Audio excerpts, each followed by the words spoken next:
Hello everyone. Today I'll be teaching you how to install the Java compiler. To install the Java compiler, you would need to install the Java Development Kit, which is the JDK. First off, you go to the Oracle website or simply type the JDK download in your most preferred search engine. Then it takes you to the download page. We're going to be using the standard edition in this class, so which is the JDK SE as it's written in short. So now we look for the one for our um, operating system and the one for the architecture of our operating system.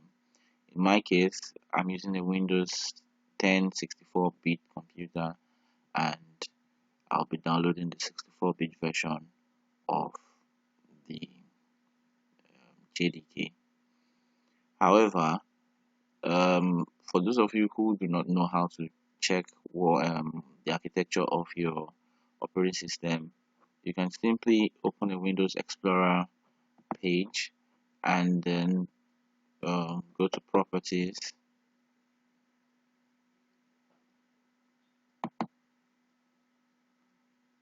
and there you go. It says System Type 64-bit operating system. Okay, so once you know the type you have, then you can download accordingly. Now, I have done the download. Once the download is completed, my download is on the desktop. You go and then install the application. For me, this is where the download is, and yeah, so you get this dialog box. Click next. Now, take note of this path. This path is the path where our installation of JDK will go to, and we'll be needing this path later down the line. If you desire to choose a different location, a different folder for your JDK installation, you can change it at this point, but the default is fine.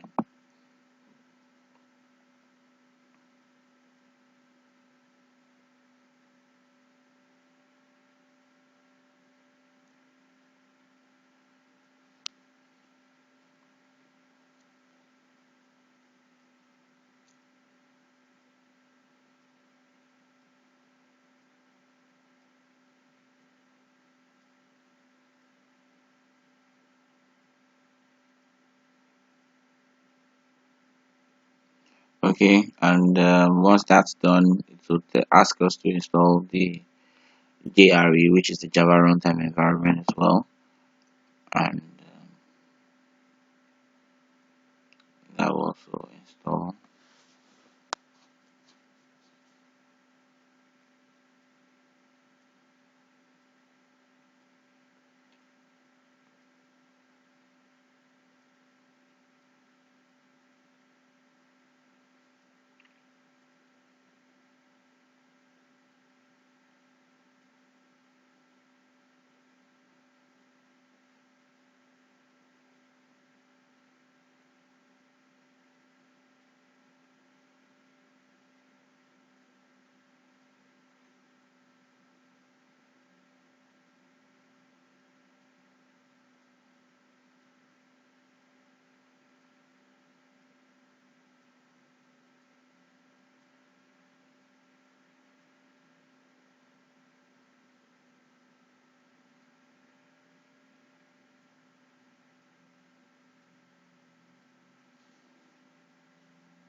And successful. So we close this, and that's that about the installation of Java. However, we can then go to our command prompt and try to see if our installation is done. and in this case it's saying it's done. However, this is happening on my computer because I've installed the JDK before and my command prompt knows how to get to the JDK.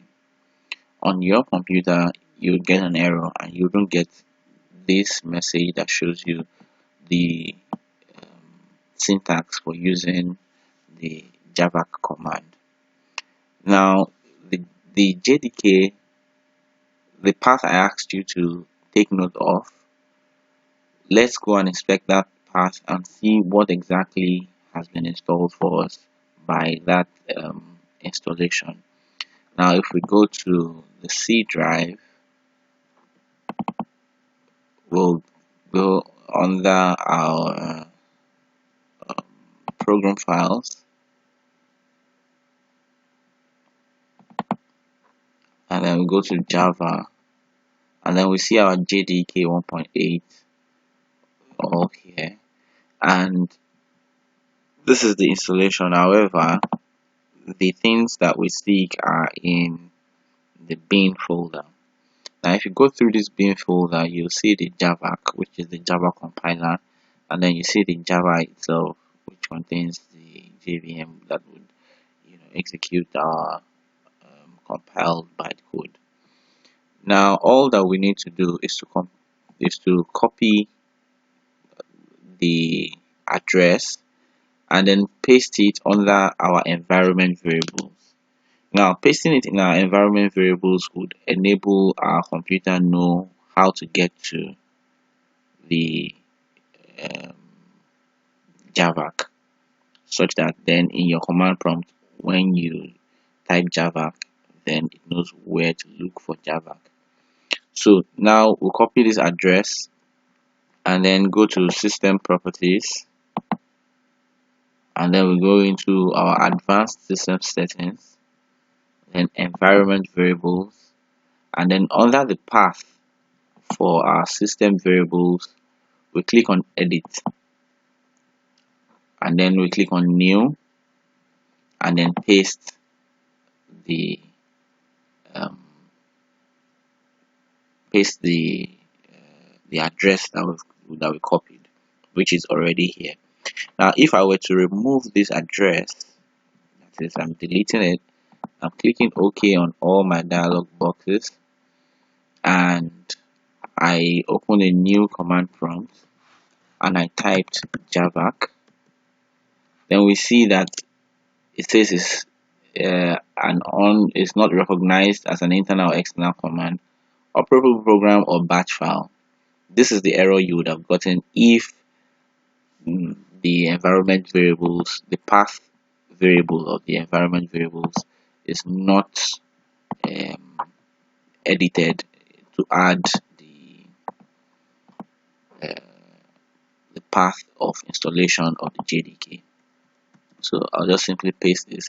Now make sure you click on OK on all your dialog boxes.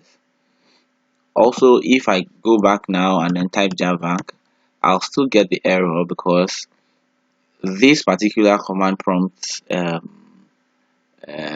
does not session does not have the updates that I just made. So I'll have to close this one and then open a new one, Windows R, and then type CMD for command prompt, and then I'll type Java again. And if I type Java this time, it tells me how to use Java. This is the usage of Java, and this is when you know that okay, the installation has been done and has been successful. The only other thing that is left is for you to download a preferred uh, um, text editor. In my case, I'll be using the Sublime Text. All you need to do is to download. For me, I have a 64-bit architecture of the Windows operating system, so I'll be downloading this version, and then you get a zip file. Once you get the zip file in your downloads, which is just here, you get this zip file, extract the zip file, and then you can create a shortcut for the Sublime text.exe on your desktop. Okay, you can just say send to desktop, or simply you can pin it down right here, and with this it will color code our source code, and we will be able to see when we are making mistakes with syntaxes and all of that. So, and that wraps it up for today, or for this particular video. In subsequent videos we'll be looking at how excuse me, how to um, write code in Java, and take it from there. All right.